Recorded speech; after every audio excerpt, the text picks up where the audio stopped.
nanta sure dalam tambo, tapi ndak arih jon nanta sirit. Nang kene rusak kemenakan. Walaupun kita alun dapat menunjukkan kepastiannya, namun membohongkan seluruh isi tambo atau 98% curi itu khayal, alun dapat itu terima.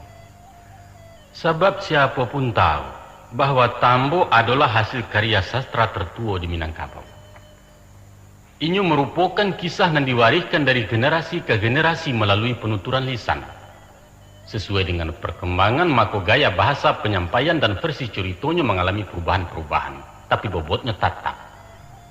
Sesudah orang Minang mengenal tulisan Arab Melayu, barulah dibukukan. Maka seharusnya lah, kalau nak mendanga atau membaca tambo, mesti tahu jo bahasa tambo. Mempelajari Quran mesti tahu bahasa Arab, paham jo nausarah, menguasai ilmu bayan, mantik dan ma'ani. Baik tujuh mempelajari tambo.